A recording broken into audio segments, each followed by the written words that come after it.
অমরাগড় প্রাচীন গোপভূমের অন্তর্গত অমরাগড় স্টেশন থেকে মাইল 2 দূরে সদগোপ রাজা মহেন্দ্রনাথ ব্র্যাকেটে মাহিন্দি রাজা বলে কথিত ব্র্যাকেট ক্লোজড তাঁর মহিষী অমরাবতীর নামে দুর্গের নামকরণ করেন অমরার গড়। গড় বা দুর্গের কোনো চিহ্ন নেই আজ। গড়ের রেখা আছে ঢাকা। জীর্ণ দেবালয় আছে আর রাজবংশের কুলদেবতা আছেন। রাজা নেই, রাজ্যও নেই। শূন্য নামের প্রতিধ্বনি আছে ফাঁকা মাঠে। হাতশালা ব্র্যাকেটে হাতিশালা, ভাল্লুকশোল ব্র্যাকেটে ভালুকশালা, রঙ্গাল ব্র্যাকেটে রঙ্গালয়, ধলার ব্র্যাকেটে ধনাগার, মরাইতলা। বাংলার অধুনালুপ্ত সদগোপ রাজবংশের নিরবয়ব সাক্ষী। গোপভূমের রাজাদের ইতিহাস কোথাও লেখা নেই। এরকম অনেক রাজার কোনো ইতিহাস জানা নেই, জানবার চেষ্টাও করা হয়নি। বাংলার ইতিহাসের এইসব শূন্য স্থান যতদিন না পূর্ণ করা হবে ততদিন বাঙালির মনে অনেক প্রশ্ন জাগবে এবং তার কোনো সদুত্তর কোনো ঐতিহাসিকই দিতে পারবেন না। যেমন বর্ধমান প্রসঙ্গে বলেছি পাল রাজবংশের কথা। পাল রাজারা যদি বাংলাদেশের বাইরে থেকে উড়ে এসে জুড়ে না বসে থাকেন তাহলে তাঁদের আসল পরিচয় পুনরুদ্ধার করার চেষ্টা করা উচিত। তাঁরা যদি ব্রাহ্মণ, বৈদ্য বা কায়স্থ রাজবংশ না হন তাহলে তাঁদের লুপ্ত বংশ পরিচয়ও জানা প্রয়োজন। বর্ধমান জেলার নানা স্থানে ভ্রমণের সময় লোকমুখে দুটি কথা খুব বেশি শুনেছি। উগ্র ক্ষত্রিয়দের মধ্যে যাঁরা ইতিহাস সম্বন্ধে বিশেষ কৌতূহলী তাঁরা বলেন পাল রাজারা সম্ভবত উগ্র ক্ষত্রিয় ছিলেন। উগ্র ক্ষত্রিয় সম্বন্ধে কয়েকখানি কুল গ্রন্থেও এই কথার উল্লেখ দেখেছি। তার মধ্যে শ্রী হরিচরণ বন্ধুর উগ্র ক্ষত্রিয় একটি। সদগোপরা বলেন যে পাল রাজারা সদগোপ বংশীয় ছিলেন। শ্রী শরৎচন্দ্র ঘোষের সদগোপ তত্ত্ব ব্র্যাকেটে 2 খণ্ড, শ্রী জ্ঞানেন্দ্রনাথ কুমারের সদগোপ জাতির ইতিহাস ইত্যাদি গ্রন্থে এ বিষয়ে আলোচনা করা হয়েছে। এগুলি প্রামাণিক ইতিহাস নয়, কুলপঞ্জি ও কিংবদন্তি থেকে রচিত। তাহলেও ঐতিহাসিকের কাছে উপেক্ষণীয় নয়। কোনো কাহিনী, প্রবাদ বা কল্পনা যখন জনচিত্তে শিকড় বিস্তার করে তখন মাটিতেও তার মূল থাকা সম্ভবপর। উগ্র ক্ষত্রিয় বা সদগোপ কারো দাবি বা যুক্তি ঐতিহাসিক নাও হতে পারে। তথ্য ও প্রমাণের অগ্নিপরীক্ষায় উত্তীর্ণ না হওয়া পর্যন্ত তাঁদের কুলপঞ্জির প্রমাণ বা কিংবদন্তির সাক্ষী ইতিহাস বলে গ্রহণ করা যায় না। তবু সদগোপ রাজবংশ একাধিক ছিল রাঢ় দেশে এবং পালবংশ তার মধ্যে অন্যতম।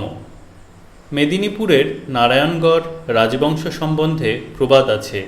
এই বংশের প্রতিষ্ঠাতা গন্ধর্ব পাল গড় অমরাবতীর কাছে দিগনগর গ্রামে জন্মেছিলেন এবং সেখান থেকে এসে নারায়ণগড়ে রাজ্য প্রতিষ্ঠা করেন। গড় অমরাবতী বা অমরার গড় ও দিগনগর দুইই বর্ধমানে। অমরার গড়ের 5-6 মাইল পূর্ব উত্তরে ভালকি, ভালকির মাইল 4 দক্ষিণে দিগনগর। সবটাই গোপভূমের মধ্যে। নারায়ণগড় রাজবংশের কুলপঞ্জিতেও এই কথা বলা হয়েছে। মেদিনীপুরের কর্ণগড় রাজবংশ সম্বন্ধেও প্রবাদ আছে যে তাঁরা জাতিতে সদগোপ এবং বর্ধমান জেলার নীলপুর গ্রামের অধিবাসী ছিলেন। কেউ কেউ বলেন তাঁরা ক্ষত্রিয় সন্তান। 1 নম্বর ফুটনোট ত্রৈলোক্যনাথ পালের ও যোগেশচন্দ্র বসুর মেদিনীপুর ইতিহাস দ্রষ্টব্য। আবার টেক্সটে ফিরে আসছি। কিন্তু বাংলার সামন্ত রাজাদের ক্ষত্রিয়ত্বের দাবির যৌক্তিকতা সম্বন্ধে ইতিহাসের ছাত্রদের নতুন করে কিছু বলার নেই। রাজবংশ হলেই ক্ষত্রিয় হতে হবে এবং উত্তর ভারত থেকে আসতে হবে, এরকম একটা বিজাতীয় ধারণার আশ্রয় নিয়েছিলেন এদেশের রাজারা আত্মমর্যাদা বৃদ্ধির আশায়। সামাজিক জাতিভেদ প্রথা তার জন্য দায়ী। যাই হোক, এরকম একাধিক সদ্গোপ রাজবংশ রাঢ় দেশে ছিলেন এবং তাঁরা দূরে ছড়িয়ে পড়েছিলেন। বর্ধমান জেলার গোপভূম পরগনা সদ্গোপ রাজ্যের অতীত স্মৃতি আজও বহন করছে। ভালকি, অমরারগড়, কাঁকসা, দিগদর্শন, ঢেক্করি, ঢেকুর গৌরাঙ্গপুর, মঙ্গলকোট, নীলপুর প্রভৃতি স্থানের সদ্গোপ রাজবংশের রাজাদের পাল বংশসহ এই সুদীর্ঘ ইতিহাস থেকে মনে হয় বাংলার পাল রাজবংশের সঙ্গে তাদের সম্পর্কের দাবি অন্তত অনুসন্ধানের যোগ্য, উপেক্ষণীয় নয়। উগ্র ক্ষত্রিয়দের সম্পর্কেও এই কথা বলা যায়। ভালকির ও অমরারগড়ের সদ্গোপ রাজবংশের উৎপত্তি সম্বন্ধে অনেক কিংবদন্তি আছে। তাদের কুলপঞ্জির মধ্যেও পার্থক্য আছে দেখা যায়। সুতরাং সঠিক ইতিহাস কিছু জানবার উপায় নেই। তবু কিংবদন্তি ও কুলপঞ্জির কথা সামান্য কিছুও হয়তো ঐতিহাসিকদের কাছে গ্রাহ্য বা বিবেচ্য হতে পারে মনে করে এখানে উল্লেখ করছি। ভল্লুপাদ ভল্লুপদ, ভল্লুকপদ নামে এক ঋষি ছিলেন। ভাল্লুক পালিত বা ভাল্লুকাকৃতি বলে নাম ভল্লুপাদ। আনুমানিক ১০ম-১১শ শতাব্দীতে তিনি গোপভূমে যে স্থানে রাজ্য প্রতিষ্ঠা করেন তারই নাম ভালকি। বাহুবলে তিনি অনেক দেশ জয় করেন। তাঁর পুত্র গোপাল, তাঁর পৌত্র মতান্তরে প্রপৌত্র হলেন অমরারগড়ের বিখ্যাত মহেন্দ্র রাজা। মহেন্দ্রের রাজ্য কাটোয়া থেকে পঞ্চকোট পর্যন্ত নাকি বিস্তৃত ছিল। স্বপ্নাদিষ্ট হয়ে মহেন্দ্র রাজা খেজুরড্ডির উগ্র ক্ষত্রিয় জগৎসিংহের বাড়ি থেকে জোর করে 10 ভুজা সিংহবাহিনী দেবীমূর্তি নিয়ে এসে নিজের বাড়িতে স্থাপন করেন। সেই দেবীর নামই শিবাক্ষা দেবী। এই শিবাক্ষা দেবী এই বংশের কুলদেবতা রূপে অমরারগড়ে পূজিত হন। রাজা মহেন্দ্রের 2 রানী কেউ বলেন 3 রানী ছিলেন এবং তার 2 কন্যা ছিল, কালিন্দী ও যমুনা। এক কন্যার বংশ হল শিউরের রাজবংশ, আরেক কন্যার বংশ কাঁকসার রাজবংশ। তৃতীয়া রানীর সন্তানের বংশ দিগনগরের বংশ বলে কথিত। প্রবাদ আছে, রাজা লাউসেন ঢেকুরের ইছাই ঘোষকে যুদ্ধে পরাজিত করে মহেন্দ্রের রাজ্য বিস্তারে সাহায্য করেন। রাজা মহেন্দ্র পরে নিজের রাজ্য 2 ভাগে ভাগ করে নেন। এক ভাগের রাজধানী অমরারগড়, অন্য ভাগের রাজধানী হল দিগনগর। এই বংশগুলি পরে ভালকির খোঁজ, দিগনগুরে খোঁজ, কাঁকসার খোঁজ বলে পরিচিত হয়। কাঁকসার রাজবংশের রাজ্য আনুমানিক ত্রয়োদশ-চতুর্দশ শতাব্দীতে ধ্বংস হয়ে যায়। সৈয়দ বুখারী কাঁকসার গড় ও দুর্গ দখল করে রাজাকে হত্যা করেন এবং জমিদারি মুসলমানদের আয়মা দেন। কাঁকসা অঞ্চলের আয়মাদার মুসলমানরা তাঁদেরই বংশধর। অমরারগড়ের রাজকীয় অস্তিত্ব প্রায় সপ্তদশ শতাব্দী পর্যন্ত ছিল। বর্ধমানের রাজাদের সঙ্গে গোপভূমের অমরারগড় সদ্গোপ রাজাদের প্রচণ্ড যুদ্ধ হয় এবং তাঁরা শেষ পর্যন্ত পরাজিত হন। বাংলাদেশে মোগল অধিকারকালে এই ঘটনা ঘটে বলে মনে হয়। বর্ধমানের জমিদার রাজারা তখন থেকেই ক্রমে প্রতিপত্তিশালী হয়ে ওঠেন। অমরারগড়ে এখন গড় নেই, দুর্গ নেই, রাজবাড়িও নেই, কিন্তু গ্রাম প্রদক্ষিণ করলে পরিষ্কার বোঝা যায় হঠাৎ গজিয়ে ওঠা কোনো গ্রাম নয়, বহু প্রাচীন গণ্ডগ্রাম অমরারগড়। হাতিশালা, ভাল্লুকশালা, রঙ্গালয়, ধনাগার, মরাইতলা নামে যেসব মাঠের দিকে গ্রামবাসীরা আঙুল দিয়ে দেখান, সেখানে উঁচু উঁচু মাটির ঢিবি ও স্তূপ আছে প্রচুর, এবং ইটের গাঁথুনিও সমাধিস্থ হয়ে আছে যথেষ্ট। ইতিহাস যে একটা কিছু আছে এবং অনেক দিনের প্রাচীন ইতিহাস তা বেশ বোঝা যায়। ভূগর্ভে যা আত্মগোপন করে আছে তাকে পুনরুদ্ধার করতে হলে কোদাল কুড়াল নিয়ে মাটি খোঁড়ার দরকার। কিন্তু খুঁড়ছে কে? সদ্গোপবংশীয় গ্রামবৃদ্ধদের কাছ থেকে অমরার গড়ের একটি কাহিনী শুনেছি, যা আমার কাছে অত্যন্ত গুরুত্বপূর্ণ মনে হয়েছে। কথায় কথায় একজন প্রবীণ ব্যক্তি বললেন, পূর্বে এঁরা ভাল্লুক পুষতেন, পালন করতেন। ভাল্লুকশাল কথা থেকেও তার প্রমাণ পাওয়া যায়। আরও চমকপ্রদ হলো, তিনি বললেন ভাল্লুক মরলে তাঁরা অশৌচ পালন করতেন, হাঁড়ি ফেলতে হতো পর্যন্ত। এখন ভাল্লুকও নেই, অশৌচও কেউ পালন করেন না। গোপভূমের রাজবংশের এই সংস্কারের বৈজ্ঞানিক তাৎপর্য কী তা সংস্কৃতি বিজ্ঞানীরা সহজেই বুঝতে পারবেন।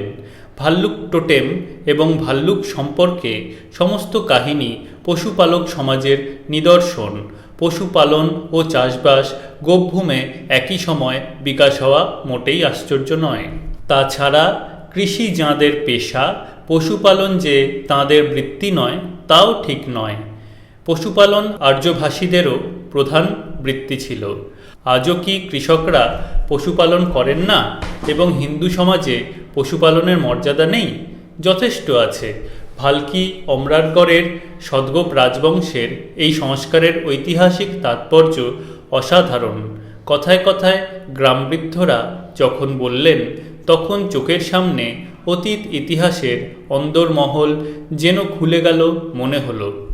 অমরারগড়ে পুরাতন দেবালয় আছে অনেক, দেবদেবীও অনেক আছেন।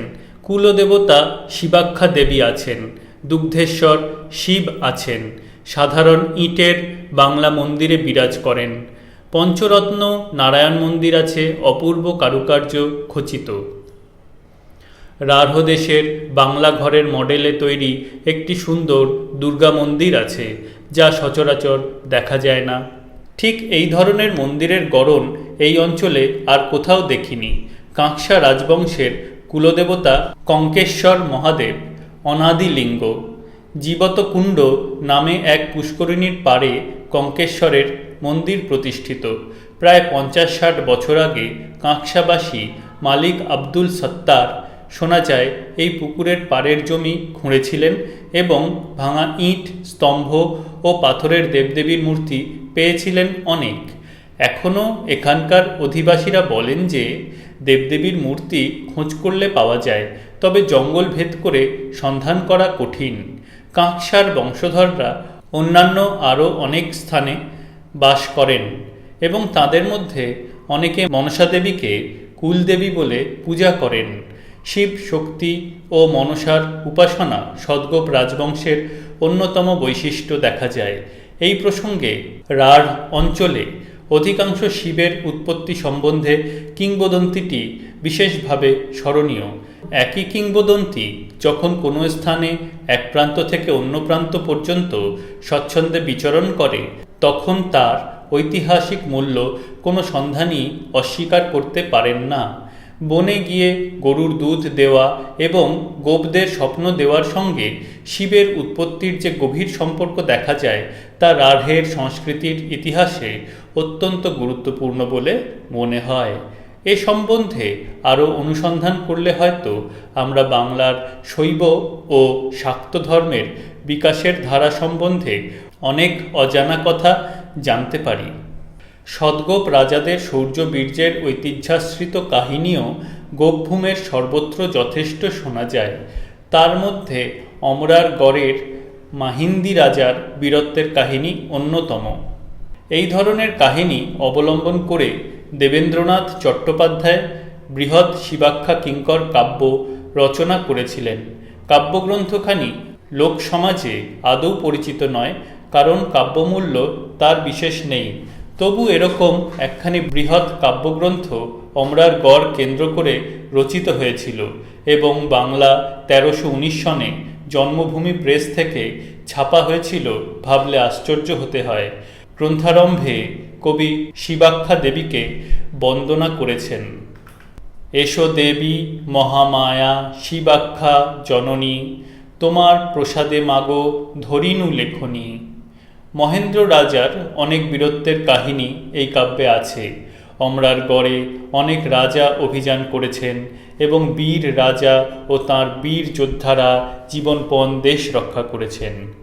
অমরার গড় পরীক্ষা বেষ্টিত, নিতান্ত দুর্ভেদ্য, জগতে বিদিত। প্রবেশের পথ রোধি মহারথ, থাকিবে সতত হয়ে সতর্কিত। যাবৎ না শত্রু হয় প্রতারিত। মহেন্দ্র রাজার বংশবিবরণও আছে এই কাব্যে। শোনো মহারাজ শোনো দিয়া মন, কহি মহেন্দ্রের বংশবিবরণ। পিতামহ তার ক্ষত্রিয় কুমার, ভল্লুপদ নাম জানে সর্বজন। ভল্লুকে তাহারে করিল পালন, জাতীয় প্রকৃতি লুকাবার নয়। শৈশবে সে শিশু নির্ভয় হৃদয়, মৃগয়া করিত শাপদ বোধিত। বনের বরাহ করিয়া বিজয়। ক্ষত্রিয় বাতিক বাদ দিলেও গোপভূমের অনেক কথা এই কাব্য থেকে জানা যায়। বোঝা যায় রাঢ়ের সদ্গোপদের ইতিহাস, দীর্ঘকালের ইতিহাস এবং প্রাচীন বনেদি সদ্গোপ বংশের মধ্যে বর্ধমানের সদ্গোপরা অন্যতম। বর্ধমানের গোপভূম থেকে ভালকি, অমরারগড়, দিগনগর, কাঁকসা প্রভৃতি অঞ্চল তাঁদের আদি বসবাস কেন্দ্র কিনা বলা যায় না। তবে এই অঞ্চলের রাজবংশ ও কুলীন সদ্গোপ বংশীয়রাই বাংলার অন্যান্য স্থানে ক্ষুদ্র ক্ষুদ্র রাজ্য স্থাপন করেছিলেন বলে মনে হয়। বাংলার রাজনৈতিক ইতিহাসে শুধু নয়, সাংস্কৃতিক ইতিহাসেও যে সদ্গোপদের যথেষ্ট মূল্যবান দান আছে তা তাঁদের ধর্মকর্ম ও ধ্যান ধারণা থেকে আজও পরিষ্কার বোঝা যায়।